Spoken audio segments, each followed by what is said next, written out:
Una teoría más coherente que cualquiera de las que desarrollaron los demás teóricos clásicos de la sociología. Adoptó una orientación teórica, transparente, y la utilizó en varios trabajos específicos.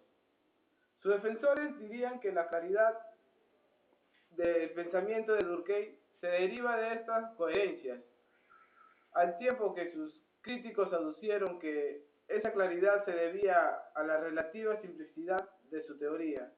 En cualquier caso, es ciertamente más fácil penetrar en las esencias del pensamiento de Durkheim que en las de las reflexiones de otros teóricos clásicos.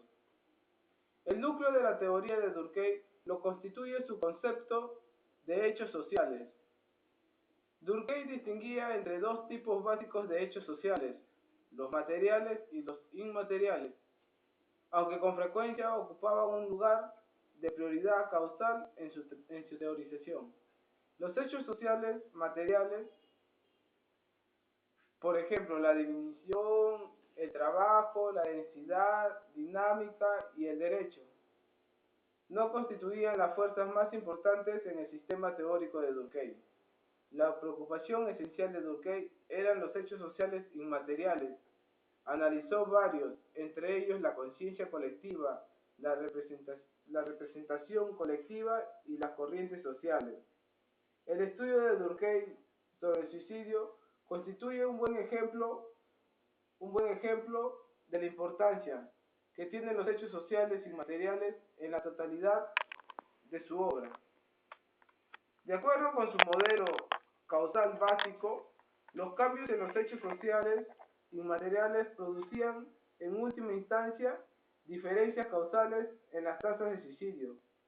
Durkheim distinguió 4 tipos de suicidios: el egoísta, el altruista, el anómico y el fatalista, y se esforzó por mostrar cómo influían en cada tipo los diferentes cambios en las corrientes sociales.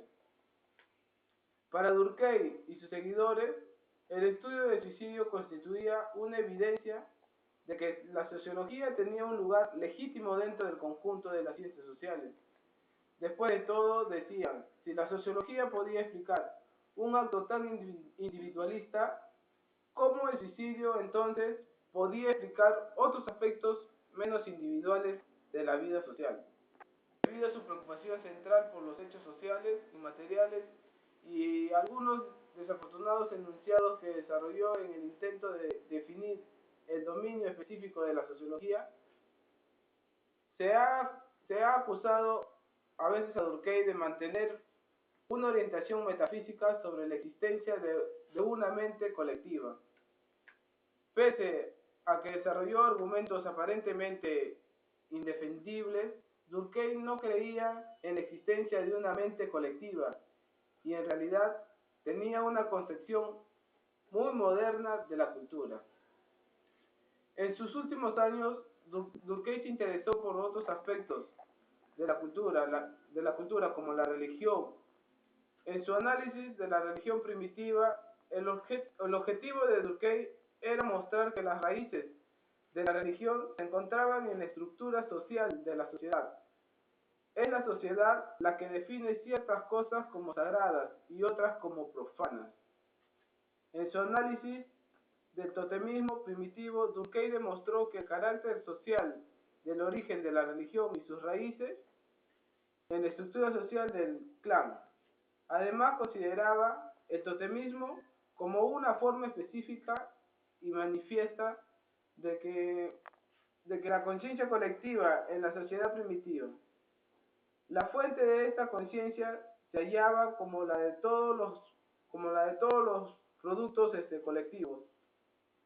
En los procesos de efervescencia colectiva, al final Durkheim llega a la conclusión de que la sociedad y la religión eran los mismos, dos manifestaciones del mismo proceso general.